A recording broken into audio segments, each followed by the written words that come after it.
Halo semuanya, selamat datang di bedah materi kita kali ini. Jujur, saya antusias banget hari ini karena kita bakal membedah sebuah naskah yang luar biasa menarik. Kita akan kupas tuntas sebuah teks ceramah tradisional yang pesannya tuh kuat banget, judulnya Gayuh Rukun. Atau kalau dalam bahasa Indonesia artinya mencapai keharmonisan. Nah, materi ini aslinya adalah panduan spiritual buat momen Idul Fitri.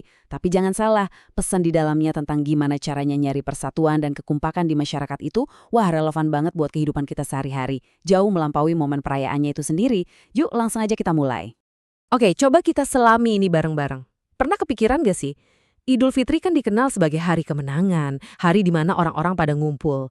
Tapi apa arti sebenarnya dari perayaan besar ini kalau kita hidup di dunia yang ya jujur aja saat ini kerasa terpolarisasi dan penuh banget sama perpecahan. Kita ngerayain kebersamaan, tapi di luar sana gesekan sosial tuh kejadian di mana-mana. Nah, naskah yang kita bedah hari ini sama sekali nggak nutup mata sama realitas itu. Justru teks ini pakai momen liburan tradisional ini buat ngejawab langsung tantangan modern kita.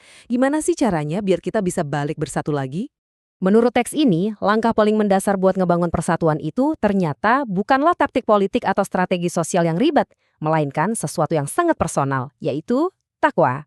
Takwa itu simpelnya mematuhi perintah Tuhan dan ngejauhin larangannya. Terus kenapa ini penting banget buat keharmonisan? Karena teks ini ngutip sebuah janji spiritual yang bilang, kalau barang siapa bertakwa, maka segala urusannya bakal dipermudah. Artinya apa?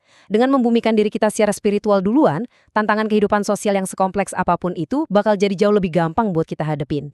Nah, masuk ke bagian pertama, ancaman modern terhadap keharmonisan. Yang bikin materi ini benar-benar menarik adalah gimana sebuah naskah tradisional bisa secara langsung norak perilaku toksik kita di zaman modern ini. Teks ini spesifik banget nyebut kabar palsu alias hoaks, adu-adu atau provokasi yang ngadu domba, dan perkataan buruk yang memicu gesekan. Bayangin aja, nilai-nilai lama ini seolah lagi negur kita yang tiap hari masih aja berhadapan sama ujaran kebencian di media sosial. Atau ya, drama hoax di grup WhatsApp keluarga kan?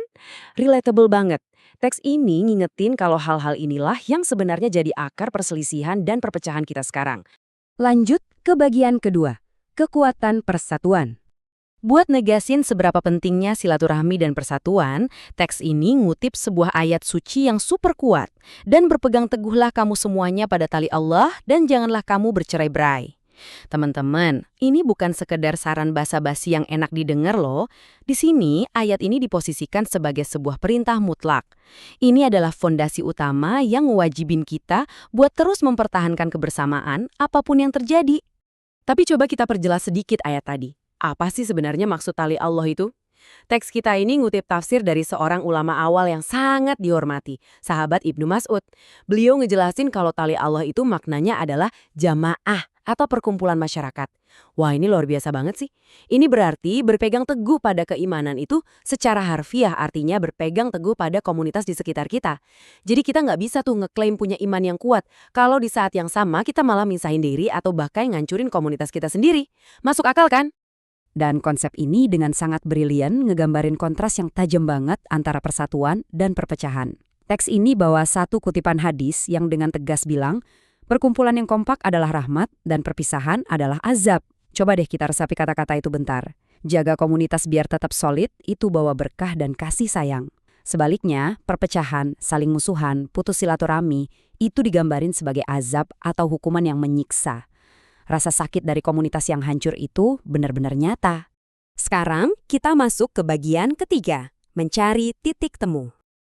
Tentu aja, yang namanya konflik kadang emang nggak bisa dihindarin ya. Nah kalau udah mentok, naskah ini ngasih saran praktis. Carilah titik persamaannya, bukan titik perbedaannya. Ini sih benar-benar trik resolusi konflik tingkat tinggi. Kenapa? Karena kalau kita cuma fokus ke perbedaan, ujung-ujungnya ya pasti perpisahan. Persis kayak yang udah diperingatin teks ini dari awal. Jadi fokuslah ke hal-hal yang bisa nyatuin kita, sekecil apapun persamaan itu. Masuk ke bagian keempat, karakter dan kesabaran. Terus gimana sih prakteknya ngebangun harmoni ini di dunia nyata? Teks ini ngasih langkah-langkah yang super logis. Pertama, semuanya harus dimulai dari diri sendiri, ya kan? Kita nggak bisa nuntut orang lain rukun kalau kita sendiri masih gampang kepancing emosi. Nah, kalau diri sendiri udah beres, langkah kedua adalah nyontohin itu ke anak-anak dan keluarga kita. Baru deh, setelah fondasi di rumah itu kuat, di langkah ketiga kita bisa nyebarin energi positif itu ke masyarakat luas. Kayak efek riak air gitu loh, menyebar dari tengah ke pinggir. Pastinya, ngejalanin proses ini keluar tuh butuh kesabaran ekstra. Kita bakal ngadepin penolakan atau ketemu sama orang-orang yang ya agak susah diatur. Makanya, teks ini ngasih satu jangkar yang indah banget. Sebaik-baik manusia adalah yang paling baik akhlaknya. Karakter yang baik atau akhlak yang bagus itu ibarat bahan bakar utama kita buat bisa bertahan nyiptain perdamaian di tengah masyarakat. Dan akhirnya bagian kelima, puncaknya, makna sejati Idul Fitri. Di bagian ini, teksnya ngasih peringatan keras soal ngerayain Idul Fitri yang cuma dangkal aja. Maksudnya dangkal itu, momen hari raya cuma dijadiin ajang flexing, pamer harta, pamer perhiasan, atau pamer baju baru. Coba pikirin, apa dampaknya? Itu cuma bikin orang lain merasa minder atau malah iri hati, yang ujung-ujungnya malah nyiptain perpecahan baru kan? Padahal, Idul Fitri yang sejati itu adalah tentang takwa yang makin nambah.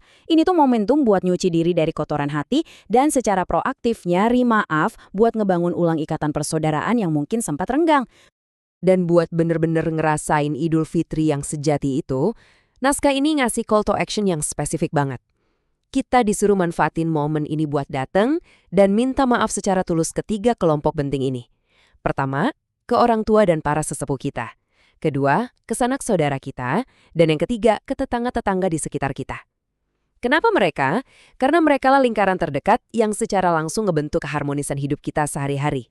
Nah, dari semua hal luar biasa yang udah kita bahas bareng hari ini, mulai dari bahayanya hoaks dan provokasi, sampai pentingnya nurunin ego buat ngerajut lagi tali persaudaraan, ada satu pertanyaan buat penutup nih. Pertanyaannya, kepada siapa kamu harus minta maaf hari ini? Coba dipikirin, jangan nunggu besok. Pakai wawasan dari materi kita ini buat ngambil tindakan nyata sekarang juga demi nyiptain keharmonisan yang benar-benar sejati, baik buat diri kamu sendiri maupun lingkungan sekitarmu. Terima kasih udah ngikutin bedah materi kali ini dan sampai jumpa di pembahasan seru kita selanjutnya.